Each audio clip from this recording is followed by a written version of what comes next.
Hi friends, welcome back. എന്തൊക്കെയുണ്ട് എല്ലാവരുടെയും വിശേഷം? സുഖമായിരിക്കുന്നു. ഇന്നത്തെ നമ്മുടെ റെസിപ്പി വളരെ ഈസി ആയിട്ട് തന്നെ തനി നാടൻ മോരുകറി എങ്ങനെ തയ്യാറാക്കാം എന്നുള്ളതാണ്. അപ്പോൾ മോരുകറി പല രീതിയിൽ നമ്മൾ തയ്യാറാക്കി എടുക്കാറുണ്ട്. അപ്പോൾ നിങ്ങൾ ഈ രീതിയിലൊന്ന് മോരുകറി ഒന്ന് തയ്യാറാക്കി നോക്കൂ.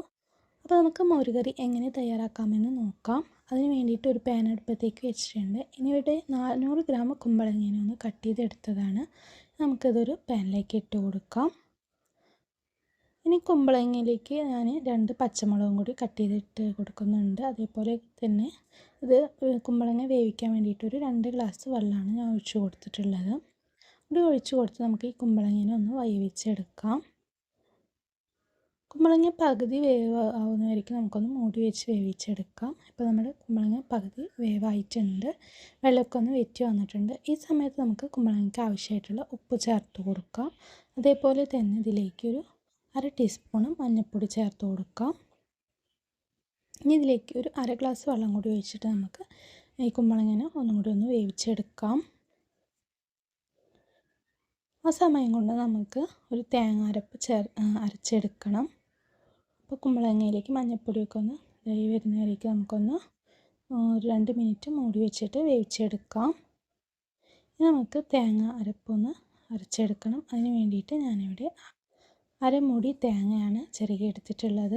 ഇനി ഇതിലേക്ക് 2 പച്ചമുളക് ചേർത്ത് കൊടുക്കാം. നമ്മൾ ഓൾറെഡി കുമ്പളങ്ങ വേവിക്കുമ്പോൾ പച്ചമുളക് ചേർത്ത് കൊടുത്തിട്ടുണ്ട്. നിങ്ങളുടെ എരിവിനനുസരിച്ചിട്ട് പച്ചമുളകിൻ്റെ എണ്ണം കൂട്ടാവുന്നതും കുറക്കാവുന്നതാണ് കേട്ടോ. ഇനി ഇതിലേക്ക് ഒരു 4 അല്ലി ചുവന്നുള്ളി, 2 അല്ലി വെളുത്തുള്ളി, ഒരു 1/4 ടീസ്പൂൺ ചെറിയ ജീരകം, ഒരു 1/4 ടീസ്പൂൺ വലിയ ജീരകം കൂടി ചേർത്ത് കൊടുക്കാം. നമ്മളെപ്പോഴും തയ്യാറാക്കുമ്പോൾ ചെറിയ ജീരകം മാത്രമേ ചേർത്ത് കൊടുക്കാറുള്ളൂ. അപ്പോൾ ഇവിടെ ഞാൻ പെരുംജീരകവും ചേർത്ത് കൊടുക്കുന്നുണ്ട്. ഇത് നല്ലൊരു സ്വാദാണ് ഇങ്ങനെ കറി തയ്യാറാക്കി എടുക്കുമ്പോൾ. പിന്നെ ഇതിലേക്ക് ഒരു 1/4 ടീസ്പൂണും കൂടി മഞ്ഞൾപ്പൊടി ചേർത്ത് കൊടുത്തിട്ട് നമുക്കിതൊന്ന് നല്ല രീതിയിൽ തന്നെ ഒന്ന് അരച്ചെടുക്കാം.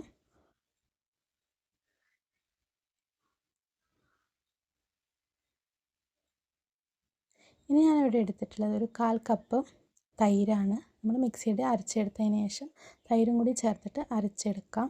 അതിന് ശേഷം നമ്മൾ തിളച്ച കുമ്പളങ്ങയിലേക്ക് നമുക്ക് ഈ അരപ്പിനെ ചേർത്ത് കൊടുക്കാം.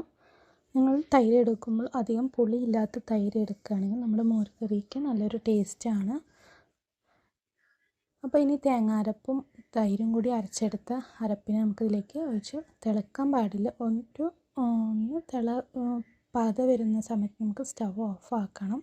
അപ്പോൾ ഞാനിതിലേക്ക് കറിക്ക് ആവശ്യമായിട്ടുള്ള ഉപ്പ് കുറച്ചും കൂടി ഇട്ട് കൊടുത്തിട്ടുണ്ട്.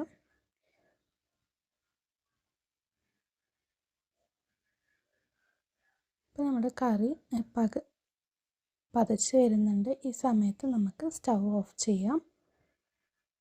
നമുക്കിതൊന്ന് താളിച്ചെടുക്കണം. അതിന് വേണ്ടിയിട്ട് ഒരു പാനിലേക്ക് ഒരു 2 ടീസ്പൂണോളം വെളിച്ചെണ്ണ ഒഴിച്ച് കൊടുത്തിട്ടുണ്ട്. കടുക് ഇട്ട് കൊടുക്കാം.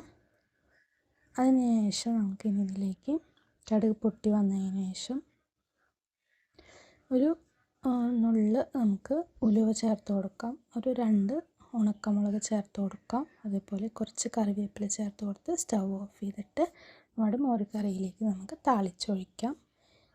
ഇപ്പോൾ നമ്മുടെ മോരുകറി ഇവിടെ റെഡി ആയിട്ടുണ്ട്. വളരെ ഈസി ആയിട്ട് തന്നെ തനി നാടൻ രീതിയിൽ മോരുകറി ഞാൻ തയ്യാറാക്കി എടുത്തിട്ടുണ്ട്. നിങ്ങൾക്ക് ഈ വീഡിയോ ഇഷ്ടമായിട്ടുണ്ടെങ്കിൽ ഒന്ന് ലൈക്ക് ചെയ്യാനും ഷെയർ ചെയ്യാനും അതേപോലെ തന്നെ ചാനൽ ആദ്യമായിട്ട് കാണുന്നവരാണെങ്കിൽ സബ്സ്ക്രൈബ് ചെയ്തിട്ട് സപ്പോർട്ട് ചെയ്യാനും മറക്കരുത്. ഫേസ്ബുക്കിലാണെങ്കിൽ ഫോളോ